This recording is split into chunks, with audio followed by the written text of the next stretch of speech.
right. So we're halfway down. I'm Dinnersworth, Blake, Sean, Cameron, Ivan, bass, drums, guitar. So, it's like Patched with Tape. It's about meeting new artists, musicians, bands out there to help each other. Yep. We know that the struggle is real in this world. Oh, I was just going to say, everyone seems to be out for themselves right now. Yeah. There's not a lot of support for anyone else. How do you guys met, and about the name Halfway Down? So Sean and I have been friends since high school, which was forever ago, and we played in some like metalcore bands way back in the day together. And Sean did guitar, and I did some like screaming vocals and stuff, and that was kind of fun. So it was like very like 2008 like scene era, and then we ended up graduating. We all kind of went in different directions in life. I joined an indie band and I was playing bass for them. I somehow just stumbled upon Sean. I was like, hey, you should come out to this like local show that I'm gonna be playing at. It'd be fun to see you. And then he came through. We kind of kicked it off again. I actually tried to pull Sean into this indie band that we were with, but then there was just creative differences from the lead vocalist from that band, and so like I ended up getting the boot, and then Sean also got the boot too, and then we were just like, well, we still want to make some music. We started playing with this other friend after I got kicked out of the indie band. We were like, okay, cool, we're having a good time, we're gonna look for a vocalist, like a dedicated lead vocalist. And then we did a bunch of tryouts. Blake and I, like, we connected on Instagram a while back. Oh, I think I was still writing the demos album for Dinnersworth, and I had filled in as a bass player for another band, and they're like, hey, I know this guy named Ivan. He plays a lot of bass. Ask him about bass tones. So I was like, all right, reached out to him, and we just talked a little bit then. So we had Blake come through, and he tried out. Sean and I immediately just connected with him. We're like, oh, man, this is awesome. Like, he's like a really solid vocalist, and he's very enthusiastic, and he just has that kind of personality. Very magnetic. And then the other guy that we were with, another friend who was a guitarist, he didn't really vibe with Blake for reasons, I don't know. And so then that project kind of just dissolved on its own. But then I hit up Blake, and I'm like, hey, you should come and hang out with me and Sean on our own. And then we started hanging out, going to some breweries here in St. Paul. So it was just vocals, guitar, and bass. Cameron was playing drums as well. With us at the time. Yeah, really quick, Cameron and Sean are brothers. Good to know. Yeah, we just kind of started hanging out, kicking it off, and Blake has a ton of additional ideas that he may or may not have ended up using for Dinnersworth, but he brought them forth, and then we found a really cool kind of way of songwriting. Blake brings the skeleton of the song, and he can speak more to this in a second. Sean adds a lot of sprinkles, more easy core adjacent, punchier, whereas like Blake has more of like a punk rock. Like, if I'm on this side of the spectrum for like soft indie punk stuff, Sean and Ivan are on the hardcore part, and we meet in the middle. Ivan, he's able to generate tons and tons of lyrics, and then we just pick them apart and choose what's going to work.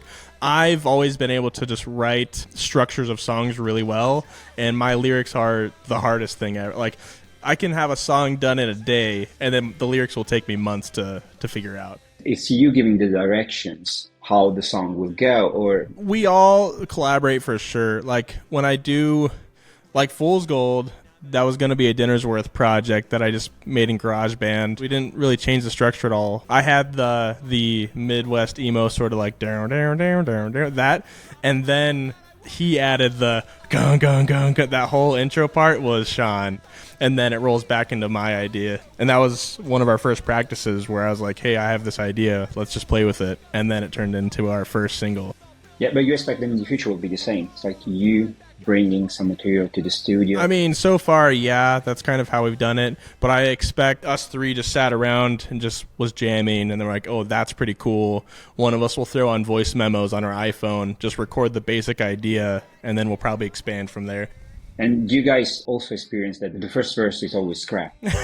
I mean, about the lyrics of Fool's Gold, almost none of it is original. Like, our first couple rounds were so bad, and then they slowly over time altered and changed a little bit. Trust me, trust me, trust me, trust me, trust me, I'll survive. So I think the inspiration for the band name Halfway Down for me came from this one of my favorite TV shows, BoJack Horseman. If anyone has ever seen it, it deals with a lot of serious issues very well. I think it deals with depression, anxiety, things like that. And in one of the last episodes, they have this original poem that they wrote themselves called The View from Halfway Down, which is a very heavy poem to me, but it essentially boils down to a character in the show like jumping off the Golden Gate Bridge and seeing that view from halfway down and instantly regretting that decision. And I think it kind of ties together a little bit of a lightheartedness because it is from a comedy show.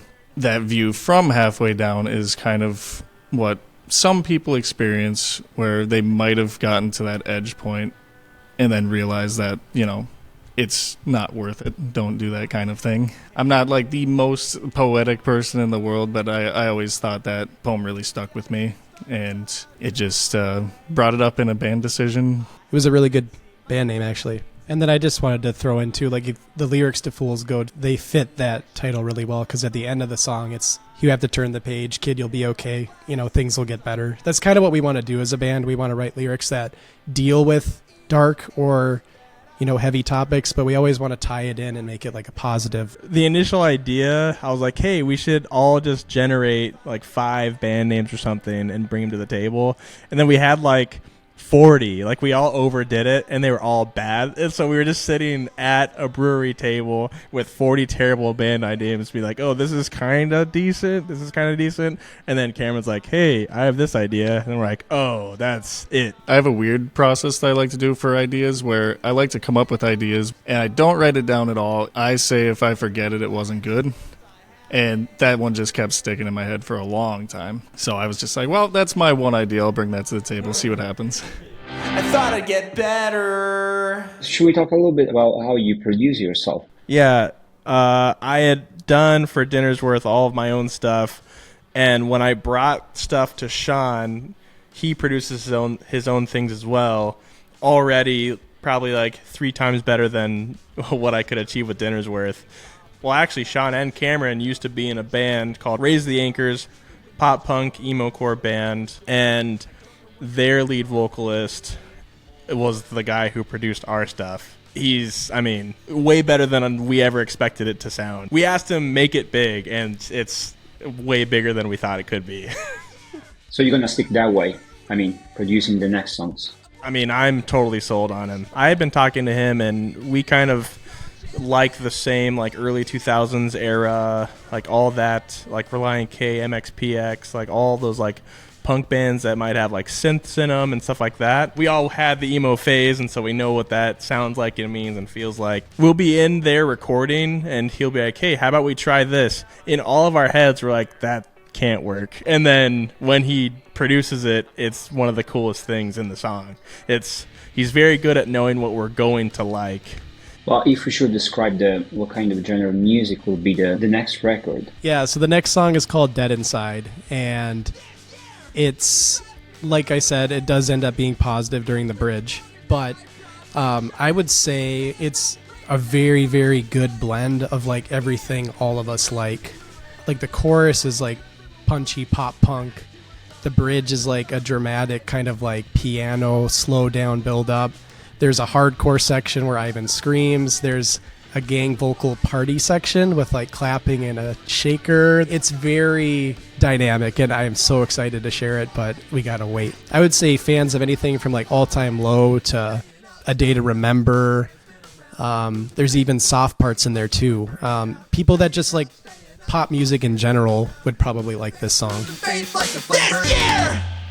On this one, I heard some Hot Mulligan, Messengers, a little bit. Everything that you kind of hear in Dinner's Worth, like that's kind of what I brought. And all of my stuff, the 3 top bands of all time for my influence is Say Anything, Jeff Rosenstock, and Blink-182. Early 2000s pop punk. That's what I listen to on a day-to-day basis.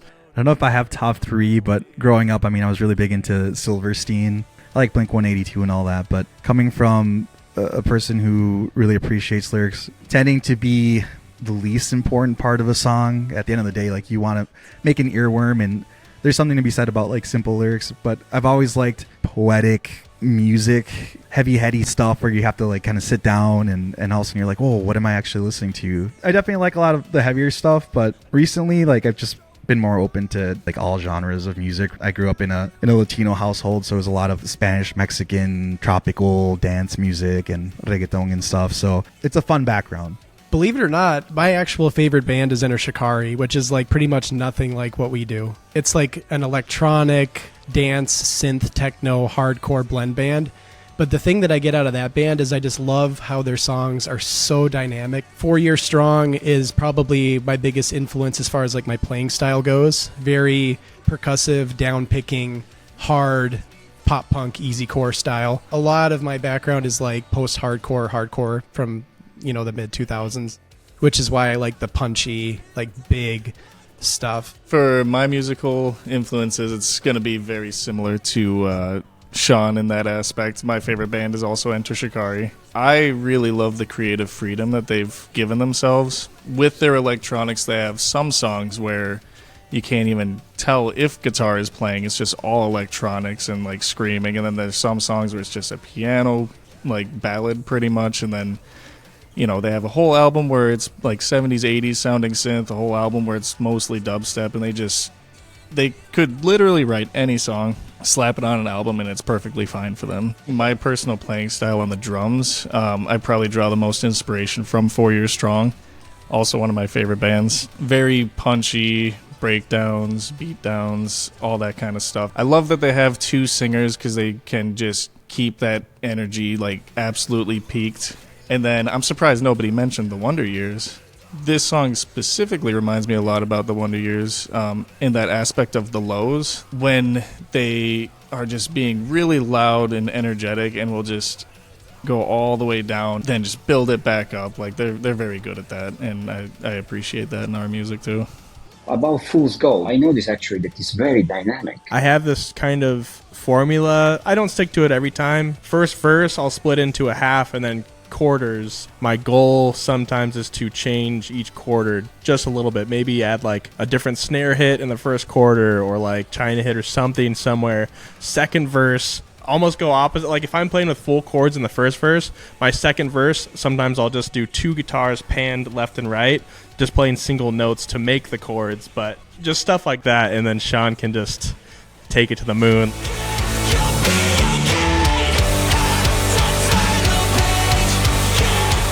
How you guys work with promoting yourself and finding gigs? With my first album with Dinnersworth, I didn't do any promoting. I made the first album for myself and my family and my friends to listen to. And my little brother was like, hey, I have all of these voice recording notes. How do I listen to it better? And I was like, oh, I guess I can figure out how to drop it on Spotify. And then I think I made like one post on Instagram. The demos didn't promote at all. Buried, one of the guys in this scene named Matt Reed, he messaged me, hey, you should try this waterfall release method where you drop a song as a single, then you drop the next song with each other, you drop the third song with the rest of the song, and you just slowly build an album out, and you promote each song as it goes. But through all that experience, I kind of learned some contacts and how to submit my music to radio and Spotify playlisters and all that stuff. So I can handle that commercial side. Ivan and I were trying to run the social media, and I was like, just take it. I cannot do both. The social media part, it's been interesting. Just for some context, like my wife is an artist, and like I helped her grow her account. It's called @Pax Paints. The artwork for Fool's Gold was actually painted by my wife. Big thing is I've been trying to be aggressive as possible on like Instagram and TikTok. You just have to put yourself out there, put a face to the music. It's a really interesting time that we live in when it comes to marketing and promoting music, because social media is a double-edged sword. It makes it a lot easier to get your sound out there and to get your presence made, but at the same time, there's a lot of competition. People that are just naturally funny and charismatic, those types of personalities are going to float towards the top. We've been trying to go for a social media presence that is very cinematic almost. I ended up buying, this is so funny, I bought a Canon Mark III DSLR. It's old school tech, but we've been recording with that whenever we hang out, whenever we're songwriting, able to just kind of assemble it into like quick snippets that tell a story of like, hey, this is us hanging out, this is us as a band. It's awesome because you're able to just use snippets of the song. You know, you put the hook over some high quality footage or footage that really help our personality as a band come across. Short form content, I mean, is the way to go. I'm so used to shooting everything horizontally, but you know, now I have to kind of take into consideration like, hey, how is this going to look on an iPhone? Engaging with other bands. I mean, on Instagram, we've had a lot of success with connecting with local bands, connecting with playlist curators. I mean, this is, I think, how we found you, or maybe you found us. I'm not. Somehow we all met each other.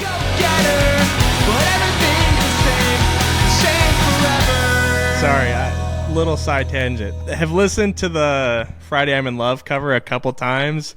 Dude, your voice is just the cure. Like that's your perfect voice, dude. Oh my gosh. Thanks, appreciate it. I think, guys, we're gonna wrap up with just 2 questions: your future goals, and then where people can find your music. Future goals just keep going. That's the hardest thing. Is just in everything in life is just being consistent. Putting out one song, that's a dream come true already. You know, we're just going to keep chasing it, and write more songs and get them out there. It's coming also a music video for this song, right? I put together just like a really simple lyric video for Fool's Gold. You can just search up Halfway Down Fool's Gold on YouTube and you'll find it. All of our social media is at Halfway Down Official. So obviously we're on Spotify and Apple Music. Blake is right. We are just chasing it, but we are very well organized. We run this thing like a machine. We are planning on having a full EP done by April with 4 songs. Our second song is actually already done. We're just waiting for it to release. Third song is almost done. Fourth song just needs some lyrics. Like we're on track to hit like very specific goals. We have some shows lined up already. And we're also trying to kind of create a scene of sorts. I mean, the music scene in the Twin Cities is pretty solid, but it's more indie, shoegaze adjacent, which is great. But when it comes to pop punk, it's such a new niche. We want to pioneer that. Honestly, it's all about playing live for me. I love, putting stuff out there, being able to claim like, hey, this is my band, my music. There were some house shows. The first one we did was this place called The Dog House. Miss it. It closed down now. It was just some guy's house. The amount of energy we got up in Duluth, everyone was like trying to crowd surf in a tiny basement, but everybody was just, specifically there just to enjoy music and have fun. I feel like playing live has always been like that pinnacle of like an adrenaline high that I've ever had in my life. I can kind of piggyback off that too, because like I know the social media stuff and the marketing is extremely important, but for me, like it's a lot of noise and it stresses me out. So I just want to like hunker down, perform, play live, be fun to be around at shows, and just really work on the music. Thank you for this opportunity, and we're halfway down, and we're here to kick some serious butt, and we're excited for what the future holds for us. Thanks for your time, and best of luck. We stay in touch. Thank you.